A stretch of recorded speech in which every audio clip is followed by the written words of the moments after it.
Welcome back to part two. So, this part is more about the scovitching of the fish, the escovitching part of the fish. So I'm going to show you the last few minutes or the last bits of it. So let me quickly on the fire right now. So this is the fish here.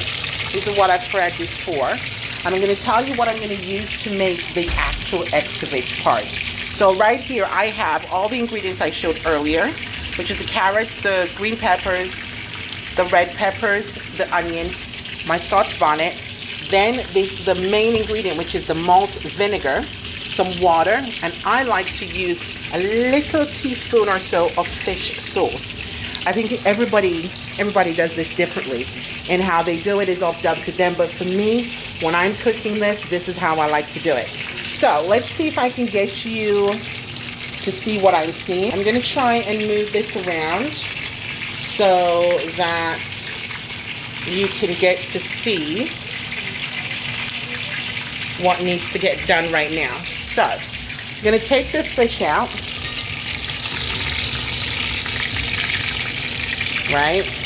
We don't need to drain it or put it on any actual paper to drain the oil, because the part of the oil will make part of the dressing for the fish, okay? So there you have all the fish that I'm using for today. Now the next bit is the oil that is in here. You're going to throw this off. You're going to basically save this. But what you're going to do, you're going to leave a bit in there to make the actual escovitch part. So if I just drain some of this off, I'm going to leave roughly about a teaspoon or so, but then I can add what I need to this. Now, when doing this, for me, the hardest thing to cook here is the carrots. So what I will do is I'll take my carrots and I will add the carrots to the pot. Okay, try not to get anything else in, because what I'm going to do is I'm going to steam that with a little bit of water to make sure it's cooked and it's just soft enough to be added to the fish. Okay, it is really, I mean, this whole process here, from the time you season the fish to frying it and escovitching the fish, it should take you no more than about 45 minutes, about 15 minutes cooking time, depending on the amount of fish you have, to by the time you prepare this bit and, you know, get it fried and get it ready, present it, it should be no more than about 15 minutes, but 45 minutes all in all. So I just turn this up a little bit, and what I'm doing is I'm frying this, but I'm also going to steam it. Okay, now people do this in various different variations. Some people put the onions in first, some put the peppers in. I actually put the carrots in first, then I will add my green peppers, then I will add the red peppers, and then I'm going to add a little bit of water just to steam it and cover it up a little, because basically what I'm doing now is just getting the seasoning or the vegetables soft enough so that they be crunchy when you eat them. I find that with escovitch, you can either overcook this or it can be just right. You know, so it's getting that balance, and that balance sometimes can be a little bit challenging. So if I'm just going to turn this up a little bit, then I'm going to add a little bit of water. Now, the amount of water I add, it depends on how much fish I need to cover. So if you recall, this is the amount of fish I have to cover. And the idea when cooking escovitch is you're supposed to be able to take a huge piece of fish and a lot of this and eat it. Now, I'm not sure how many of you know about what escovitch is. It is a form of ceviche. It's basically a South American way of cooking fish with vinegar. But I use it, I think it is a ceviche method, but it's ceviche with heat. Most people know that ceviche, you don't cook it with heat, it's just there. But this is with heat, and it also can be spicy. So as what I'm going to add the final ingredient towards the end, it will be the spicy scotch bonnet pepper, which is very famous for Jamaicans in using. So if you like a little bit of heat, this is where you're at. So what I'm doing now is just leaving this. I don't need to add any seasoning to this because I personally have already seasoned this before.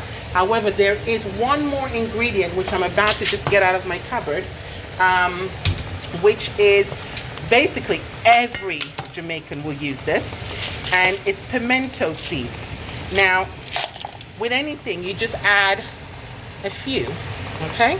Just add a few. I love pimento. You can get pimento seeds in ground, or you can get it in full form or in powder form. This way it has to be in the full form. So if you can see, this is steaming up a little bit. Now this carrot is just cooking down. I don't want it to be too soft, but I don't want it to be too hard either. So that sauce is there for me. Now I'm going to add my onions in. Now, like I say, there's many different ways. Everybody will do this slightly differently. And I think once you do this 1 or 2 times, you'll find what is best for you and how it works.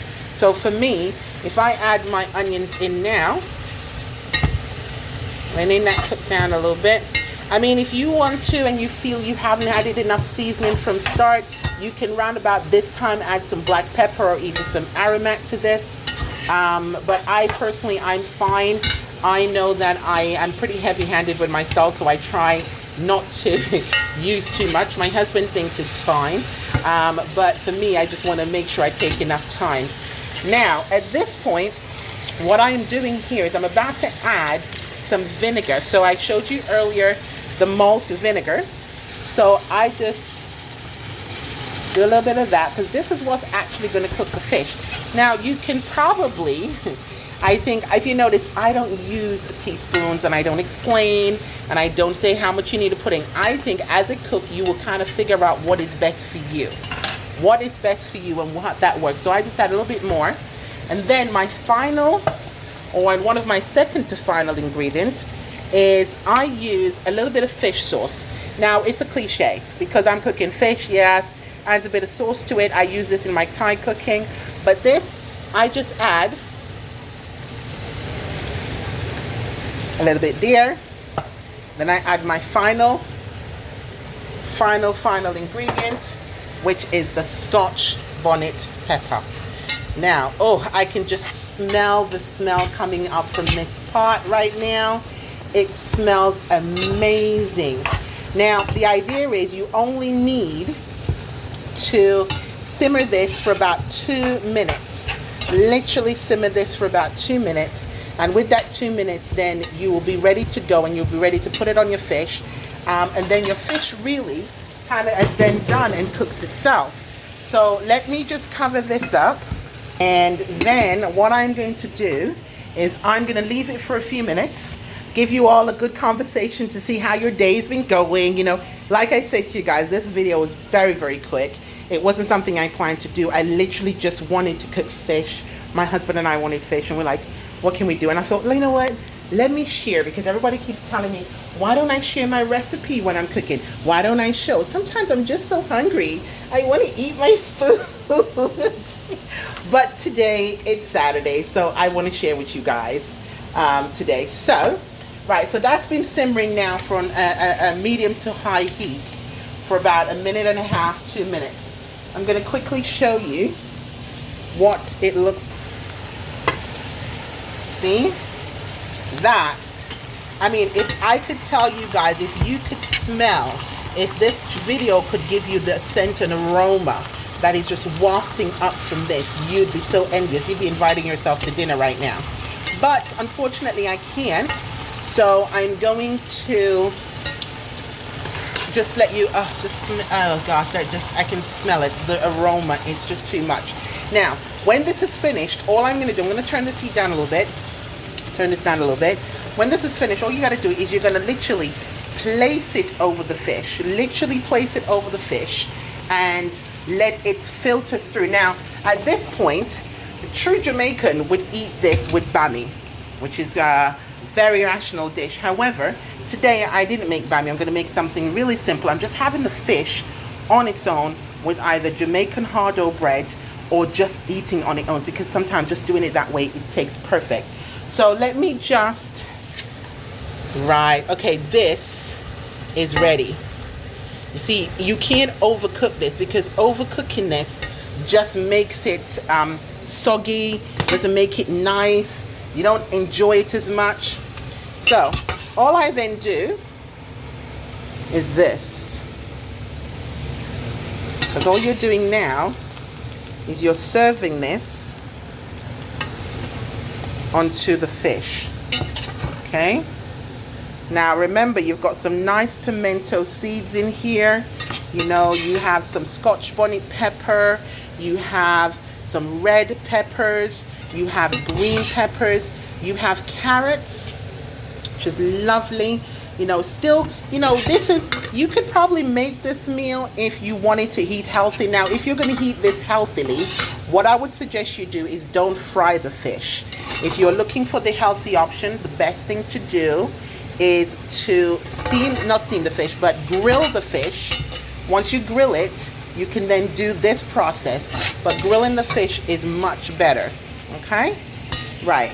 So, this, as you have it, is your Escovitch fish. Now, I am sure this looks absolutely yummy, and I know it's going to taste gorgeous, but the thing to do is, as well, don't eat this hot. You take away the flavor and it's still soaking in, so you leave it for at least an hour. Let the sauce and everything simmer into the fish, and ready, just tuck in. So guys, thank you so much for watching. I know this is short and it's not my usual thing, and I always say to everybody, my channel is not about preparing and doing all sorts of weird and wonderful things. I just want you to see me as I'm doing it. So this is it for me, but listen, hope you guys tried. If you do, leave me a comment. I'll put in the actual box part 1 and part 2 of the ingredients that we used and how to do the process, but everything is pretty straightforward. I hope you guys do it, and if you do, just send me a picture and let me know, okay? Enjoy. Have a great evening.